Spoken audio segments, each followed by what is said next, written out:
This is Shailesh. आप देख रहे हैं टर्बो एजुकेशन एक्सप्रेस। तो हमने इंडेफिनिट टेंस पढ़ लिया, अब पढ़ेंगे हम कंटिन्यूअस टेंस।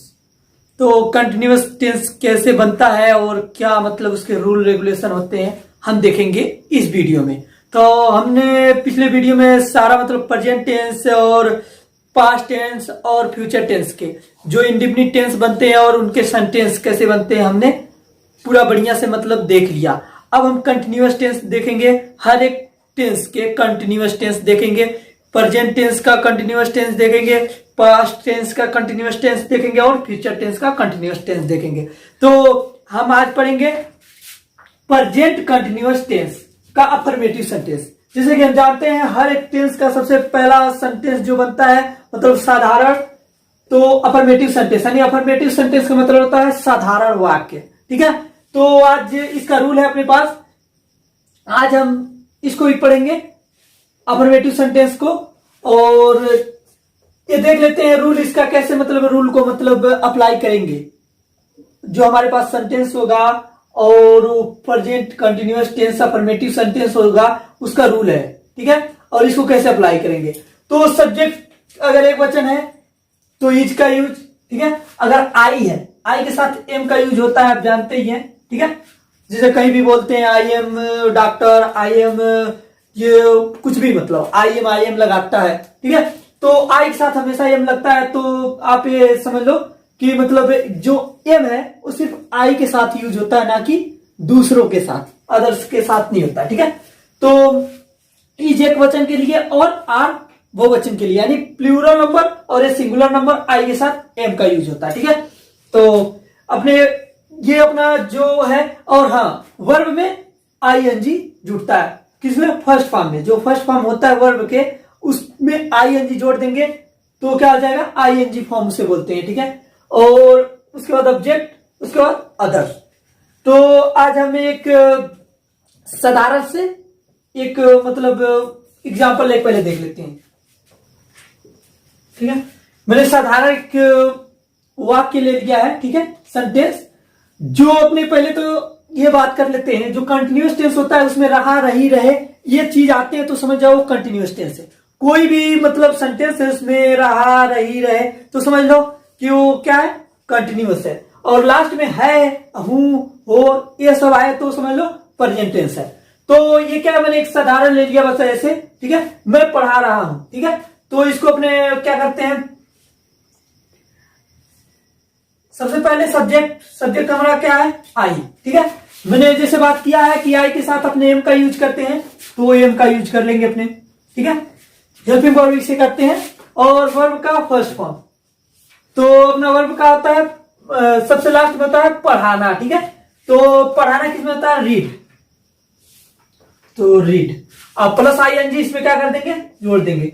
अब आईएनजी क्या होता है, कभी कभी जुड़ता है ना, तो उसके जो पीछे के जो मतलब उसके साथ जिसके जुड़ता है तो वो जो भी अपने पास लेटर होते हैं वो चेंज होते हैं। ठीक है, जैसे वाई अगर आ जाए तो कभी कभी हम उसको आई बना देते हैं, प्लस क्या करते हैं ई कर देते हैं। तो ये अगर कंडीशन में आएगा तो मैं आपको बता दूंगा बकायदे। अभी अपने सिर्फ इसको फोकस करते हैं, इसको कैसे मतलब अपने करेंगे। ठीक है, आईएनजी जुड़ने के बाद कुछ चेंजिंग होते हैं, मतलब मैं कहूंगा 2-3% चेंज होते हैं, जो कि बहुत आसान है, उसमें कोई मतलब टेंशन वाली बात नहीं है कहाँ मतलब चेंज होते हैं। बस वर्ड में जो होता है, जो अपने पास जो भी लेटर है वर्ड का उसमें थोड़ा सा आगे पीछे होता है। जैसे वाई कहीं होता है उसके साथ आईएनजी जुड़ते हैं तो क्या होता है कि वो वाई हट जाता है और आई ई और आई में बदल जाता है। ठीक है, तो वो अपने बात कर लेंगे। ठीक है, अब इसको देखते हैं। तो क्या हो गया, ये ट्रांसलेशन हो चुका है क्योंकि इसमें कोई ऑब्जेक्ट नहीं है। ठीक है, और ना ही कोई अदर है। ठीक है, तो इसको कैसे कहें, आई एम रीडिंग।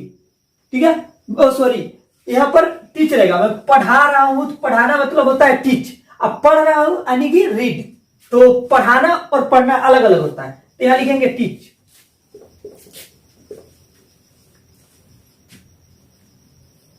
तो ये हमारा क्या हो गया, आई एम टीचिंग।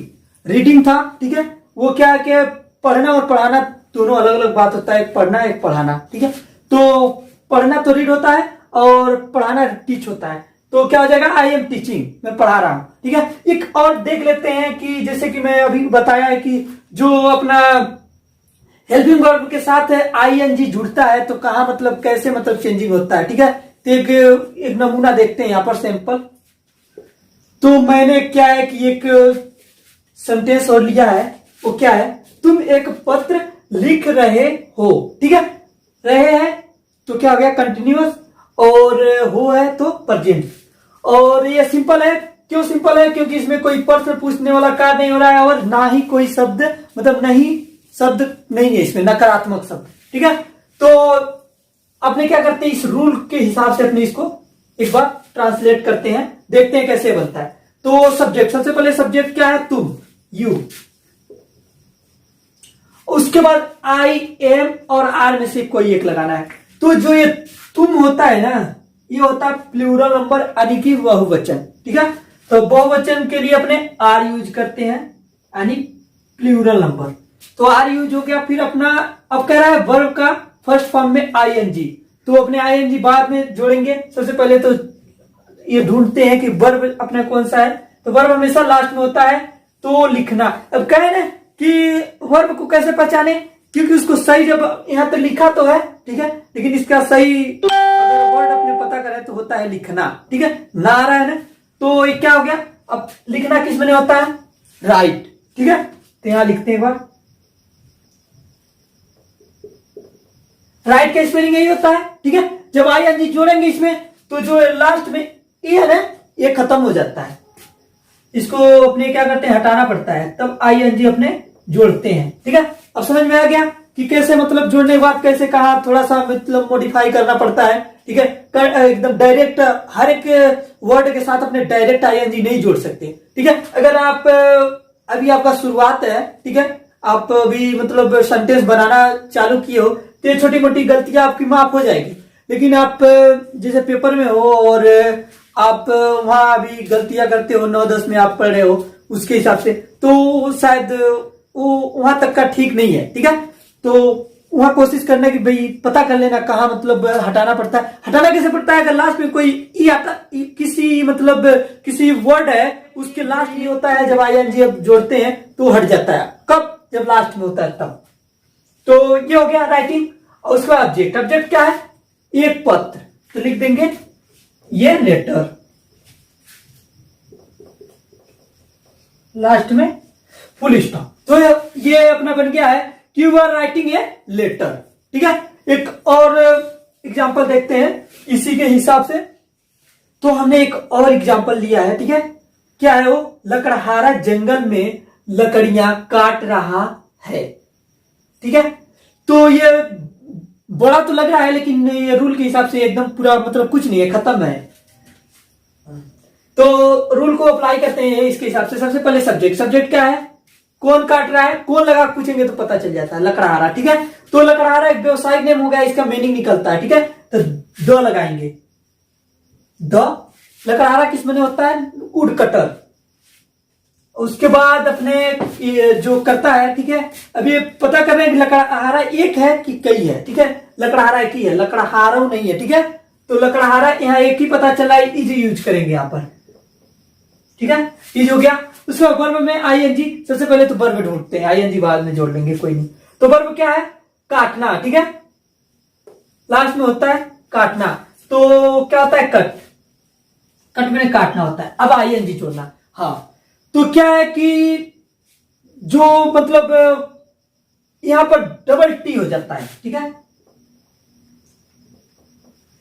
जब आईएनजी अपने जोड़ते हैं यहां पर तो डबल टी हो जाएगा और आईएनजी लग जाएगा, ठीक है। आईएनजी हो गया, डबल टी हो गया, तो कटिंग हो गया। उसके बाद ऑब्जेक्ट, ऑब्जेक्ट क्या है, लकड़ी, ठीक है। द वुड, वुड, वुड में लकड़ी होता है, वुड कटर में लकड़हारा होता है। तो द वुड हो गया क्योंकि ये मीनिंग बनता है। अब अदर्स, मतलब ये साथ में जाते हैं, ठीक है। वो अदर्स जो बच्चे कुछ होते हैं अदर्स मिलाते हैं, ठीक है। तो हो गया में, ठीक है, जंगल में। तो क्या हो जाएगा, इन द फॉरेस्ट, लास्ट में फुल स्टॉप। तो अपना ये पूरा मतलब जो ट्रांसलेशन है वो हो चुका है, ट्रांसलेट हो चुका है। अब इसको एक बार रीड आउट करते हैं। The wood cutter is cutting the would in the forest. ठीक है, सिंपल है, लकड़हारा जंगल में लकड़ी। तो इसके आज इतना देखते हैं, बाकी अगले वीडियो में देखते हैं। और आई होप आपको पूरा समझ में आया होगा। और ऐसे ऐसे मतलब जो सेंटेंस है आपको डिस्क्रिप्शन में मिल जाएंगे, आप वहां से मतलब पढ़ना और उसको ट्रांसलेट करने की कोशिश करना और कमेंट में बताना फिर कोई दिक्कत हो तो। बस आज के लिए